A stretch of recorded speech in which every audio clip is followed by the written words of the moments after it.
इस वीडियो में हम बात करने वाले हैं प्रहा पंचायत शासन व्यवस्था, जिससे जो उरांव की है। आपके दिमाग में कई सारे कन्फ्यूज़न रहते हैं और कन्फ्यूज़न जो राइज होता है उसका सबसे बड़ा कारण है बुक्स। बड़े बड़े राइटर में कई बार गलत चीज़ें लिखी होती हैं और वो सबसे बड़ा रीज़न है आपके दिमाग में जो है वो कन्फ्यूज़न क्रिएट हो जाता है। ठीक है, तो सबसे पहला जो मेरा काम है वो कंसेप्ट देने के साथ साथ कन्फ्यूज़न क्लियर करना, क्योंकि सेव तो आप वही जेपीएससी तो आप निकाल ही लोगे, यदि कन्फ्यूज़न रह जाएगा तो फिर कुछ नहीं होने वाला है, राइट। तो चलिए कन्फ्यूज़न क्लियर करेंगे और सेव तो आप हैं ही। चलिए तो हम बात करते हैं प्रहा पंचायत शासन व्यवस्था। तो ये बेसिकली उरांव जनजाति शासन व्यवस्था भी हम इसे कहते हैं। ये उरांव आए कहाँ से? तो आपको सबसे पहले ये पता होना चाहिए कि पूरे साउथ एशिया में, पूरे दक्षिण एशिया में ये बहुत बड़ी जनजाति है उरांव। और बेसिकली हम अपने भारत की हम बात करें तो भारत में बेसिकली ये आए कहाँ से? तो आप देखेंगे तो उरांव जो है ये बेसिकली द्रविड़ मूल के हैं, राइट।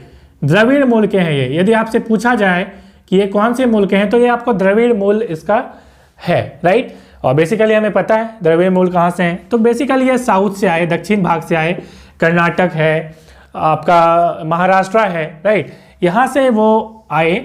और बेसिकली उस टाइम में बिहार और झारखंड एक ही था, राइट। और उस टाइम में ये रोहतासगढ़ जो है ये बिहार पहुंच गया। आज का ये बिहार में है रोहतासगढ़, जिसे आज रोहतास के नाम से जाना जाता है। तो ये उरांव जो है रोहतासगढ़ पहुंचे। अब रोहतासगढ़ पहुंचने के बाद इनका क्या हुआ, कई लोगों से सामना हुआ। यहाँ के जो मूल निवासी थे, जैसे मूल निवासी मैं यहाँ सिर्फ नहीं कहूँगा, जैसे चेरों के साथ इनका जो है कांटेक्ट हुआ, इनका मुगलों के साथ भी जो है कांटेक्ट हुआ, और भी कई लोगों के साथ इनका जो है कांटेक्ट हुआ, राइट। अब सामना सामना जब हुआ तो इनके साथ कई बार लड़ाइयाँ हो गई, मुगलों के साथ भी लड़ाई हुई। मुगल तो पूरे देश में ही आपको पता है कि उनका काम ही था शासन व्यवस्था को ज़्यादा से ज़्यादा फैलाना, राइट। तो लड़ाइयाँ हो जाती थी, ठीक है। तो रोहतासगढ़ में उरांव जब गए तो चूंकि एक नई जनजाति थी और जब नए लोग कहीं जाते हैं तो उनके साथ आप समझते हैं कि लोग जब तक पूरी अच्छे तरह से पहचान नहीं जाते हैं तब तक उनके साथ अच्छी तरह से रिलेशन नहीं बना पाते हैं, राइट। तो झगड़े हुए, जिसके कारण इन्हें यहाँ कुछ से ये जगह छोड़ना पड़ा। और बेसिकली ये छोटा नागपुर का जो जगह है, ठीक है, तो वहाँ पे ये जो आज झारखंड में है वो वहाँ पे पहुँच गए, ठीक है। अब छोटा नागपुर जो कि झारखंड में है, तो ये झाड़ों का जगह, झारखंड काफ़ी जंगल था ये, और जंगल होने के कारण इन्होंने क्या किया, आराम से यहाँ पे रहने की कोई दिक्कत नहीं हुई। आप हिस्ट्री भी देखेंगे तो चाहे अंग्रेज ही क्यों ना हो, चाहे अलग अलग शासक ही क्यों ना हो, जहाँ पे भी जनजातीय व्यवस्था थी, जहाँ भी जनजातीय लोग रहते थे, जहाँ पहाड़ पर्वत और पठार वाले एरिया, वहाँ पे जो है काफ़ी कम लोग जाते थे, अटैक कम करते थे, चाहे मुगल हो चाहे अंग्रेज हो। कारण ये था कम अटैक। मैं ये नहीं कह रहा हूँ कि बिल्कुल अटैक नहीं करते थे, मगर अटैक करते थे तो उनकी कोशिश ही नाकाम हो जाती थी, ठीक है, क्योंकि ये काफ़ी एकता में रहते थे, ये जनजातीय एकता में रहते थे। और ये जंगल में जो है गुरिल्ला युद्ध आप कह सकते हैं, इस टाइप के युद्ध में बहुत ही एक्सपर्ट होते थे ये, ठीक है। और दूसरा कारण ये भी था कि कृषि जो योग्य यहाँ पे बहुत ज़्यादा भूमि थी नहीं, पठारी एरिया था। तो इसलिए क्या होता था कि आप चाहे देख लीजिए, आप जैसे आप इंडिया में आप मैप बनाएंगे तो मैं जस्ट ऐसे ही बना रहा हूँ, राइट। तो आप ये वाला एरिया देख लीजिए, ठीक है, नॉर्थ ईस्ट का एरिया, मिजोरम देख लीजिए, नागालैंड, त्रिपुरा, ये सब एरिया में भी जनजातीय लोग रहते थे। तो वहाँ पे भी जो अंग्रेज थे वो बहुत ज़्यादा कुछ जो है अटैक नहीं कर पाए थे और भूमि से बहुत ज़्यादा टैक्स वो वसूल नहीं पाते थे, ठीक है, क्योंकि कृषि योग्य भूमि भी बहुत ज़्यादा नहीं थी। और दूसरा कि इनके साथ जब ये होता था, कांटेक्ट होता था, तो ये लोग चूँकि टैक्स कभी देने की प्रथा भी नहीं थी, जैसा कि मैंने मुंडा सिस्टम में बताया, नाग सिस्टम में बताया। तो आप यदि उस वीडियो को नहीं देखा तो आप जरूर देख लें, क्योंकि कन्फ्यूज़न यहाँ पे जो क्रिएट होने वाली है, इसके बाद उस वीडियो को देख लें। कन्फ्यूज़न जो एक भी कन्फ्यूज़न नहीं रहने वाला, वहाँ पे मैंने ट्रिक बताया है, ठीक है, कि कैसे कैसे पांडे है चाहे वो पाहन है, मैंने एक बहुत ही शानदार ट्रिक बताया है और आपको याद हो जाएगा कि कौन सा जॉब कौन करता है उस शासन व्यवस्था में, ठीक है। चलिए यहाँ तक तो हम ये समझ गए कि ये छोटा नागपुर आके बस गए। जंगल था काफ़ी, जंगल को इन्होंने साफ किया, ठीक है। और जंगल को साफ करने के बाद क्या बनाया, तो खेती योग्य बनाया, ठीक है, क्योंकि खेती योग्य बनाना बहुत ज़रूरी था, क्योंकि खाएंगे क्या, ठीक है, और जंगल में मंगल करने का भी इनको मन किया, ठीक है, तो इन्होंने खेती योग्य ज़मीन बना लिया। तो जिन्होंने ये खेती योग्य बनाया उन्हें भूय्यर कहा जाता था, भूय्यर, ठीक है। अब ये भूय्यर क्या होते हैं, भूय्यर का मतलब है लैंडलॉर्ड, ठीक है, भूमि का स्वामी जिसे हम कहते हैं, भूमि का स्वामी, ठीक है। तो इन्हें भूमि का स्वामी कहा गया क्योंकि इन्होंने क्या किया, जंगल को साफ किया, राइट। अब जब इन्होंने भूमि जो है बना लिया खेती करने योग्य, अब इसके देखा देखी जो है कई जो और भी उरांव थे वो भी आ गए कि भाई हमारे भाई लोग वहाँ गए हैं तो हम लोग भी पीछे पीछे हो लेते हैं। तो वो जो बाद में आए उन्हें रैयत कहा गया। अब बेसिकली कई बार जेठ रैयत भी इन्हें कहा जाता है। तो बेसिकली रैयत जो है इन्हें कहा गया, कौन, जो बाद में आए उरांव और उन्होंने जो भूमि साफ करके अपना जंगल साफ करके अपना खेती योग्य बनाया, जो बाद में आए उन्हें रैयत या जेठ रैयत कहा गया। अब आपके दिमाग में ये सवाल उठ रहा होगा कि इनकी शासन व्यवस्था कैसे चलती होगी, क्योंकि हमें तो शासन व्यवस्था पढ़नी है, राइट। तो देखिए शासन व्यवस्था कैसे चलती थी और इनका स्ट्रक्चर कैसा, डबल लेयर है, ट्रिपल लेयर है, कैसा स्ट्रक्चर है, तो हम धीरे धीरे इस चीज़ को समझेंगे। क्योंकि यहाँ पे क्या है कि जब जैसे जैसे आबादी बढ़ी इनके सिस्टम में कुछ कुछ चेंजेस देखने को मिले, राइट, तो उन्हें हमें देखना जरूरी है, तब हम समझ पाएंगे। यहाँ तक हमने यह समझ लिया कि ये महाराष्ट्र से होकर आए और रोहतासगढ़ गए, फिर वहाँ से छोटा नागपुर, और छोटा नागपुर आने के बाद भूमि जो है वो खेती करने योग्य बनाई, जिन्हें भूय्यर कहा। अब भूय्यर तो हमें समझ में आ गया। अब आगे क्या होता है, देखिए आगे जो है एक पोस्ट का सृजन होता है पॉपुलेशन बढ़ने के बाद, जिसे हम कहते हैं पाहन। पाहन का काम बेसिकली क्या होता था, तो बेसिकली ये जो भूय्यर लोग थे, मीन्स यहाँ के जो लोग रहने वाले थे, जो उरांव लोग थे, वो जो पूजा पाठ वगैरह करते थे, ठीक है, धार्मिक जो कार्यक्रम वगैरह सारा जिम्मा पाहन का रहता था।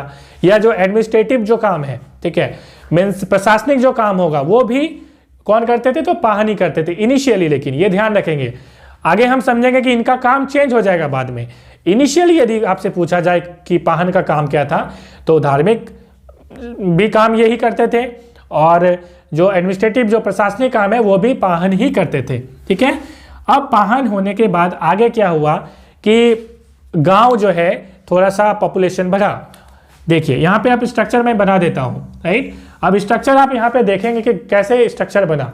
तो सबसे पहले मैंने कहा कि भूय्यर लोग आए तो चलिए गांव बन गया, ठीक है। अब गांव बनने के बाद क्या हुआ कि गांव का एक पंचायत बना गया, ठीक है। मीन्स एक ही गांव की मैं बात कर रहा हूँ। मान लीजिए बहुत सारे गांव हैं, अलग अलग गांव हैं, तो अलग अलग गांव में अलग अलग पंचायत बनाए गए। एक गांव में एक पंचायत, दूसरे गांव में दूसरा पंचायत, तो ग्राम पंचायत ऐसे करके बनाए गए, ठीक है। बहुत सारे ग्राम पंचायत बनाए गए, इस तरह से बनाए गए, तो इसे हम कहेंगे ग्राम पंचायत, ठीक है। ग्राम पंचायत, देखिए यहाँ पे पंचायत दो तरह के होंगे, एक तो ग्राम पंचायत और आगे हम समझेंगे तो पढ़ा पंचायत, ठीक है। तो ग्राम पंचायत मीन्स एक गांव होगा, मान लीजिए कोई, तो उसमें ग्राम पंचायत, दूसरा गांव में दूसरा ग्राम पंचायत, ऐसे करके बनाया गया। अब ग्राम पंचायत बना तो इसमें तो कुछ लोग जरूर होंगे, क्योंकि सदस्य होना बहुत जरूरी है। तो जो उसमें वरिष्ठ जो सदस्य थे, ठीक है, जो बहुत ही पढ़े लिखे, तो मैं नहीं कहूँगा उस टाइम में पढ़े लिखे तो थे नहीं, लेकिन जो वरिष्ठ थे, बिल्कुल सजग थे, जिनको बहुत सारी चीज़ों के बारे में जानकारी थी, ठीक है। तो वरिष्ठ लोगों को मीन्स सीनियर सिटीजन टाइप के लोगों को इसमें क्या किया गया, तो सदस्य बनाया गया। उन सदस्यों को पंच कहा गया, पंच। ग्राम पंचायत में सदस्य जो बनाए गए उनको पंच कहा गया। अब ये सारे पंच बन गए, सदस्य बन गए। अब उनका हेड कुछ होना चाहिए, क्योंकि मान लीजिए शासन व्यवस्था चलानी है तो उनका नेतृत्व कौन करेगा, तो नेतृत्व करने के लिए इनके लिए जो है बनाया गया महतो। महतो जी को बनाया गया इनका अध्यक्ष। ग्राम पंचायत का जो अध्यक्ष है वो महतो जी। अब आपसे एमसीक्यू में पूछ दे कि ग्राम पंचायत का अध्यक्ष कौन होता है, किसमें, पढ़ा पंचायत शासन व्यवस्था में या उरांव जनजाति शासन व्यवस्था में जो ग्राम पंचायत का अध्यक्ष है वो उन्हें क्या कहा जाता है, तो आप लिखेंगे अध्यक्ष। दूसरा सवाल कि ग्राम पंचायत का जो सदस्य है उन्हें क्या कहा जाता है, ठीक है, तो आप लिखेंगे पंच। किन्हें बनाया जाता है, वरिष्ठ सदस्यों को, बच्चों को नहीं बनाया जाता है, राइट। चलिए अब आगे हम समझते हैं इसको बहुत ही अच्छे तरह से। अब महतो तो हमारे यहाँ पे हमें समझ में आया कि महतो को बना दिया गया। अब ग्राम पंचायत बनने के बाद अब जो पाहन और महतो का काम है वो अलग अलग हो गया। जैसा कि मैंने कहा था कि पाहन का जो काम है दोनों था, प्रशासनिक शासन व्यवस्था भी और पूजा वाला जो काम है धार्मिक कार्यक्रम वो भी, दोनों ही काम था। अब ग्राम पंचायत बनने के बाद महतो का जो काम है वो प्रशासनिक वाला काम हो गया और जो पाहन का काम है वो धार्मिक वाला काम हो गया। ठीक है, तो इसका मतलब है प्रहा पंचायत शासन व्यवस्था में यदि क्वेश्चन पूछा जाए तो आप लिखेंगे पाहन का कार्य धार्मिक और महतो का काम प्रशासनिक जो है पद को संभालना, राइट। और ये जो महतो का पद का जो निर्माण है, महतो का निर्माण पहले ही हो चुका था। यहाँ पे जस्ट मैंने पंचायत में महतो को अध्यक्ष बनाने की बात कही है, ठीक है। तो पाहन के बाद महतो का सृजन पहले ही हो चुका था और पहले जो महतो का पद बनाया गया था वो पाहन को सहायता करने के लिए बनाया गया था, लेकिन बाद में ग्राम पंचायत के प्रमुख के तौर पर और सारे प्रशासनिक पद को जो है महतो को सौंप दिया गया, भैया कि आप ही काम करिए। अब इनका काम क्या है? ग्राम पंचायत का काम इंटरनल एक गांव के अंदर, ठीक है, एक गांव के अंदर, मान लीजिए एक ग्राम पंचायत है, उस गांव के अंदर जितनी भी तरह के प्रॉब्लम्स आएंगी वो प्रॉब्लम्स को सॉल्व, यहाँ पे एक एक नाम लिख देना फिर गलत हो जाएगा, वो बुक्स में भले ही लिखा रहता है मगर इस गांव के अंदर जितने भी प्रॉब्लम्स आएंगे वो प्रॉब्लम्स का डिस्प्यूट को सॉल्व कौन करेगा? तो वो ग्राम पंचायत करेगा, राइट। अब आगे क्या हुई देखिए, अब आगे कई गाँव को मिला के, ठीक है, ये सब गाँव को मिला के क्या बनाया गया? तो पढ़ा बनाया गया। बहुत सारे गांव को मिला के, जैसे गांव है यहाँ पे आप ये कर सकते हैं, नोट कर सकते हैं कितने कितने गांव, तो 7, 12, 21 और 22। हालांकि बाद में धीरे धीरे क्या हुआ कि गांव टूटे, तो ब्रेक होने के बाद ये फिर कम भी हो गया, 5 या ऐसा भी आपको देखने को मिलेगा, मगर बेसिक स्ट्रक्चर यही था कि 7, 12, 21 और 22 गाँव को मिलाकर, मतलब 7 गाँव को मिला के कहीं पे पढ़ा बना दिया, पढ़ा, और कहीं पे फिर 12 गांव को भी मिला के बनाया गया। तो अलग अलग पढ़ा, मान लीजिए एक, जैसा मान लीजिए ये इतना बड़ा एरिया है, इसमें एक पढ़ा यहाँ पे है, मान लीजिए दूसरा पढ़ा यहाँ पे है, ठीक है, तो हो सकता है इस पढ़ा में 12 गांव हो, ठीक है, हो सकता है ये बहुत बड़ा पढ़ा है, ठीक है, ये पढ़ा इसमें हो सकता है कि 22 गाँव हो, तो इस तरह से बनाया गया पढ़ा, ठीक है। अब ये व्यवस्था की गई, अब पढ़ा जब बनाया गया तो पढ़ा पंचायत भी बनाया गया, ठीक है, पढ़ा पंचायत बनाया गया, राइट। तो पढ़ा पंचायत यहाँ पे आप समझेंगे, पढ़ा पंचायत बनाया गया। अब इनका बेसिकली काम क्या होगा? तो बेसिकली इनका जो काम है, जैसे ये बहुत बड़ी इकाई हुआ करती थी, तो जितनी भी लड़ाइयाँ वगैरह है उनको देखना, ठीक है, क्योंकि इसका जो जिस तर्ज पे यह बना था ये शिकार के तर्ज पे ही बना था पढ़ा पंचायत। तो इनका काम क्या था कि बाहर से यदि कोई आक्रमण कर रहा है तो उसको देखना, बहुत बड़ी डिस्प्यूट, यदि ग्राम पंचायत में कोई ऐसा डिस्प्यूट है, कोई झगड़ा है जो निपटा नहीं है, तो वो पढ़ा पंचायत में जा सकता था उसके बाद। तो ये एक तरह से अपील का न्यायालय, अपीलीय न्यायालय इसे हम कहते हैं, क्योंकि अपील कर सकते हैं आप, जैसे हम लोग सुप्रीम कोर्ट में अपील करते हैं, वैसे ही ये ग्राम पंचायत में यदि कोई सॉल्व नहीं हुआ इशू तो वो जाता था पढ़ा पंचायत में कि भाई ये प्रॉब्लम है, सॉल्व कर दीजिए। बेसिकली पढ़ा पंचायत में और क्या क्या चीज़ें सॉल्व हो सकती थी पढ़ा पंचायत में, जैसा कि मैंने कहा कि कोई जो है आंतरिक सुरक्षा का मामला हो, कोई मान लीजिए कोई यौन शोषण का मामला हो, ठीक है, कोई मारपीट का मामला हो, इस तरह की जो मामले हैं वो सारे सॉल्व होते थे यहाँ, ठीक है। अब पढ़ा पंचायत में हमें समझ में आया, तो पढ़ा पंचायत की स्ट्रक्चर कैसी होगी, मीन्स यहाँ पे लोग कैसे होंगे, कैसे यहाँ सिस्टम काम करता है। तो पढ़ा पंचायत का जो हेड होता है उन्हें राजा कहा जाता था, ठीक है। इस सिस्टम में पढ़ा पंचायत में राजा कहा जाता था, मगर हमने मुंडा में देखा कि उस वक्त पढ़ा राजा कहा जाता था, राइट, इसमें राजा इसे कहा जाता था। मगर यदि क्वेश्चन आपसे पूछे कि पढ़ा का जो हेड होगा क्या होगा, तो वहाँ पे यदि ऑप्शन रहेगा पढ़ा राजा, तो पढ़ा राजा ही आप जरूर टिक करेंगे, ठीक है। चलिए, अब इनके ये को क्या कहा जाता था? राजा कहा जाता था। अब आगे समझते हैं कि राजा को हेल्प करने के लिए कई लोग होते थे, राइट। अब पढ़ा राजा का जो सहायक होता था उसे दीवान कहा जाता था, राइट, उसे क्या कहा जाता था? दीवान। ये सहायक होता था, असिस्टेंट, इसका पर्सनल असिस्टेंट। उसके बाद दूसरा पोस्ट, जैसे मान लीजिए गौरायत हुआ करता था, ठीक है। गौरायत का काम क्या होता था? मान लीजिए कि कोई डिस्प्यूट हो जाए तो वहाँ पे वादी प्रतिवादी होगा, 2 लोग होंगे, 2 लोगों के बीच झगड़ा हो गया, ठीक है। तो झगड़ा को सॉल्व कराने के लिए ये पहले सूचना प्रदान करता था, सूचना आदान प्रदान जो है करता था, दोनों को बुलाया जाता था पढ़ा पंचायत में, ठीक है। पढ़ा पंचायत में बुलाया जाता था और इनका जो है सभी लोग डिसाइड करते थे, पंच बैठ के ये सारे डिसाइड करते थे कि क्या करना है, ठीक है, इसमें सभी लोग रहते थे और उस आधार पे जो है इनका डिसीजन होता था। और जो भी डिसीजन होता था, मान लीजिए उसमें जुर्माना लगाया गया, या हो सकता है कि देश निकाला भी किया जाता था, कई बार निकाल दिया जाता था, कई बार जो गोत्र है या जाति है उससे निकाल दिया जाता था, निष्कासन हो जाता था। जुर्माना के ये में मान लीजिए जुर्माना लग गया था, तो जुर्माना का जो यूज़ होगा वो कैसे यूज़ करते थे, तो भोज वगैरह करने में यूज़ करते थे। अभी भी आप देखेंगे कि जनजातीय जहाँ पे इलाके में आप जाएंगे तो कई बार यदि जुर्माना लग जाए तो अभी भी भोज वाला सिस्टम अभी भी आपको देखने को मिलेगा। ठीक है, तो ये गुरायत का काम था कि दो पक्ष है तो उसके बीच जो है सूचनाओं का आदान प्रदान करना। अगला जो काम है वो है कोतवार का। कोतवार का काम क्या है, तो कोतवार का काम है सूचना का आदान प्रदान करना। देखिए यहाँ पे कंफ्यूज नहीं होइएगा, गौरायत का काम सिर्फ दो, यदि विवादित कोई मुद्दा है उसके बीच में यदि कुछ बताना है, बुलाना है, जो भी काम करना है वो काम है गौरायत का। कोतवार का काम है सूचना आदान प्रदान करना। जितना भी सूचनाएं होंगी, इंफॉर्मेशन, वो सूचना जो है आदान प्रदान, मतलब कि ये एक तरह से प्रेस समझ लीजिए।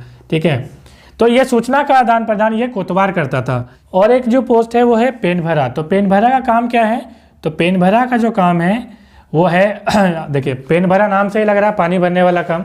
मीन्स कोई सभा में, सभा को संचालन करना इसका काम है। दूसरा काम है कि उसमें भोजन पानी की व्यवस्था करना, खान पान की जो व्यवस्था है वो पेन भरा करता है। राइट, अब यहाँ पे देखिए कुछ है, जैसे दीवान जिस गांव में रहते हैं उस गांव को दीवान गांव कहा जाता है। याद रखेंगे, दीवान जिस गांव में रहेंगे उसे क्या कहेगा, दीवान गांव। और मान लीजिए किसी गांव में जो है राजा रहते हैं तो उन्हें राजा गांव कहा जाता है। ठीक है, राजा गांव। और जिसमें गौरायत रहेंगे उन्हें गौरायत गांव कहा जाता है। और जिनमें जो है गौरायत गांव यहाँ लिख लेंगे, और जिनमें कोतवार रहेंगे उन्हें कोतवार गांव कहेगा, कोतवार गांव। और जिसमें पेन भरा रहेंगे उस गांव को क्या कहेंगे, उसे कहेंगे पनेरे गांव। ये थोड़ा सा अलग है इसलिए इसको याद रखेंगे, पनेरे गांव। और बाकी जो गांव होंगे इन गांवों को छोड़कर, दीवान गांव, राजा गांव, गौरायत गांव, कोतवार और पनेरे गांव को छोड़कर बाकी गांव को प्रजा गांव कहा जाता है। क्या कहा जाता है, प्रजा गांव। राइट, अब यहाँ पे देखिए कुछ और थोड़ा सा बता दें कि जैसा कि मैंने कहा था पढ़ा पंचायत होता है। राइट, गांव से पढ़ा बनता है और पढ़ा में जो है पढ़ा पंचायत रहता है एडमिनिस्ट्रेशन सिस्टम को चलाने के लिए। तो पढ़ा पंचायत का जैसा मैंने काम कहा कि एक काम कहा कि कोई भी बाहर में से कोई आक्रमण कर रहा है तो उसको, उसके लिए कोई विवाह से संबंधित यदि कुछ भी झगड़ा है तो उसे भी वही निपटाता है। ग्राम पंचायत से यदि कुछ अपील आती है तो वो भी वही निपटाएगा। ठीक है, किसी का यदि कोई न्याय वहाँ पे नहीं मिला है तो यहाँ पे न्याय वही दिलाएगा। इस तरह से कर लगाने का जो अधिकार है, क्योंकि पहले तो कर लगाने का अधिकार नहीं था, तो इसमें इस सिस्टम में मुंडा में हमने देखा था कि वहाँ पे कर सिस्टम था नहीं, इसमें कर सिस्टम था। तो ये कर सिस्टम जो है लगाने का पढ़ा पंचायत को ही था। तो ये थोड़ा सा डिफरेंस है दोनों में। ठीक है, तो ये चीज़ को आप ध्यान रखेंगे। आगे बताता चलो यहाँ पे कि जो पाहन है और महतो है, दोनों को ही, दोनों ही क्या है, देखिए पाहन और महतो, कुंवारा नहीं हो सकता ये। ठीक है, कोई शादीशुदा आदमी है तभी पाहन या महतो बन सकता है वो। और एक तीसरा यहाँ पे याद रखेंगे कि पाहन और महतो जो है कुंवारा होना जो है अनिवार्य नहीं, मतलब कि कुंवारा नहीं चलेगा, नॉट चली। ठीक है, चलबे ना। दूसरा यहाँ पे पाहन, महतो और प्लस एक ऐड कर दीजिए भंडारी। ठीक है, भंडारी जो है ये महतो का सहायक होता है। ठीक है, तो भंडारी, पाहन और महतो तीनों ही जो है सैलरी इनको नहीं मिलती है। ठीक है, नो सैलरी, सैलरी इनको मिलेगी ही नहीं। ये चीज़ भी आप यहाँ पे ध्यान रखेंगे। भंडारी का काम, भंडारी जो है महतो का सहायक होता है, इसको आप ध्यान रखेंगे। और यहाँ पे भंडारी की कोई ज़मीन होगी तो वहाँ पे भंडारगिरी ज़मीन कहा जाता है उसे, भंडारगिरी ज़मीन। और यदि कोई देखिए यहाँ पे भंडारगिरी भूमि लिखिए या ज़मीन लिखिए, एक ही बात है। पाहन की यहाँ बात करें तो पहनोई, उस ज़मीन को पहनोई ज़मीन कहा जाएगा। और यदि कोई महतो की ज़मीन है तो उसे महतोई ज़मीन कहा जाएगा। तो इस चीज़ को भी आप ध्यान रखेंगे। राइट, इसके लिए मैं फिर MCQ वीडियो भी बनाऊंगा, क्योंकि जितने भी क्वेश्चन छूटेंगे, जैसा कि मैंने MCQs वीडियो पहले भी बनाया है, मुंडा और जो नाग वंश शासन व्यवस्था है दोनों पे मैंने बनाया है, उस वीडियो को देख सकते हैं। मैं डिस्क्रिप्शन में सारी लिंक डाल दूंगा। आगे चलते हैं। और सबसे इम्पॉर्टेंट यहाँ से जो प्रश्न बनेगा, मुझे लगता है ये मोस्ट इंपॉर्टेंट क्वेश्चन है, हो सकता है कि ये आपसे पूछा जाए एग्जाम में, कि पाहन और महतो क्या ये दोनों के पास वित्तीय और कर का अधिकार है क्या? मीन्स कोई रूल लगाना है तो क्या इनके पास ये इम्प्लीमेंट करने का अधिकार है? बिल्कुल नहीं है, ये पंचायत के पास अधिकार है। पंच जो होते हैं, जैसा कि मैंने कहा कि ग्राम पंचायत में पंच होंगे, जो सदस्य होंगे, उनके पास ये अधिकार होगा। ये महतो और पाहन के पास ये अधिकार नहीं होगा। बहुत इंपॉर्टेंट है, कथन टाइप का क्वेश्चन पूछा जा सकता है। जैसा कि मान लीजिए आपसे क्वेश्चन पूछ दिया जाए कि इनमें से जो है, थोड़ा सा मैं भारत का मैप जो है थोड़ा सा ये बनाया क्योंकि यहाँ पे जगह कम था, ठीक है। और देखिए यहाँ पे ऐसा क्वेश्चन पूछा जाए, इनमें से कौन सा कथन सही है, ठीक है, इनमें से कौन सा कथन सही है। सबसे पहले पूछा जाए पाहन महतो के पास क्या है, तो वित्तीय और कर अधिकार है पहला, ठीक है, वित्तीय और कर अधिकार है। दूसरा क्वेश्चन यहाँ पे स्टेटमेंट जो है, स्टेटमेंट टाइप का क्वेश्चन है। दूसरा यदि पूछ दिया जाए यहाँ पे कि पंच के पास कर तथा वित्तीय अधिकार है, वित्तीय अधिकार है। तीसरा यहाँ पे स्टेटमेंट दे दिया जाए कि पाहन महतो कुंवारे हो सकते हैं,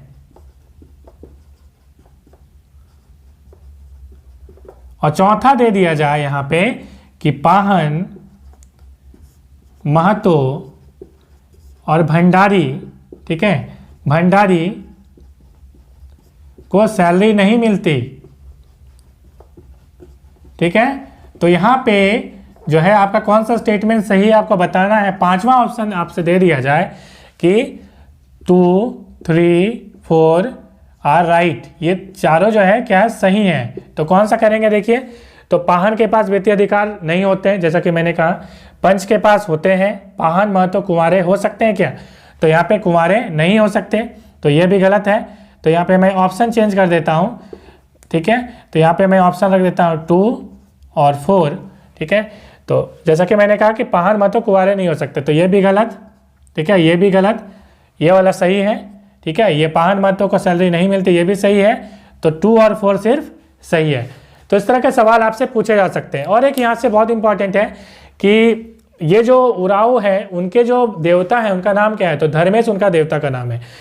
फिर से एक बार थोड़ा सा रिवाइज करा दूँ शॉर्ट में कि इनकी शासन व्यवस्था कैसी थी, और थोड़ा सा छूट गया। जैसे दूध भैया गाँव जो है, दूध भैया गाँव कैसे बनता है, देखिए, दूध भैया गाँव बनता ऐसे है कि मान लीजिए एक पढ़ा है, ठीक है, थोड़ा सा यहाँ पे इरेज कर देता हूँ उसे, और उसके बाद जो है अच्छे से इसको हम यहाँ पे करेंगे।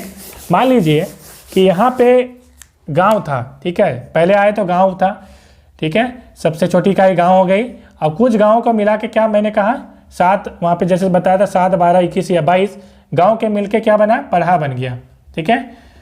अब मान लीजिए यह पढ़ा, एक पढ़ा हुआ, ये इतना बड़ा सा जगह है, ये दूसरा पढ़ा, पढ़ा नंबर 1, पढ़ा नंबर 2, और मान लीजिए ये पढ़ा नंबर 3 और पढ़ा नंबर 4।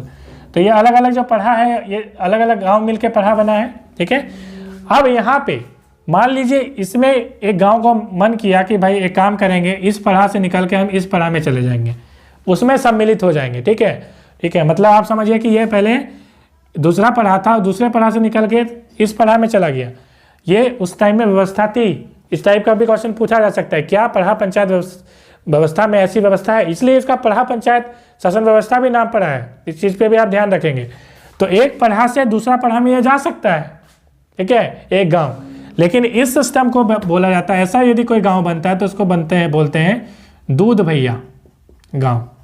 और इस तरह से जो पढ़ा बना, ठीक है, दूध भैया गांव तो बन गया, हमें समझ में आ गया। लेकिन अब देखिए यहाँ पे जो पहले ये पढ़ा था, मान लीजिए ये वाला पढ़ा में 3-4 गांव आके जो है इसमें बस गया जाके, मतलब बस गया मतलब कि मिल गया, इस पढ़ा से जाके मिल गया, ठीक है। अब इस तरह से उत्पन्न जो पढ़ा बना वो बेसिकली तो इससे बड़ा बनेगा, तो ऐसे पढ़ा को हम लोग बोलते हैं अंतर पढ़ा। तो ये याद रखेंगे, इस तरह से क्वेश्चन पूछ सकता है, ठीक है। तो बेसिकली एक पढ़ा से दूसरे पढ़ा में जाने के दौरान जो गांव है, उस गांव को हम बोलेंगे दूध भैया गांव, और जो पढ़ा बना उसे बनेंगे अंतर पढ़ा, ठीक है। बहुत इंपॉर्टेंट था ये। मिलेंगे एक नेक्स्ट वीडियो में, तब तक के लिए थैंक्स फॉर वॉचिंग।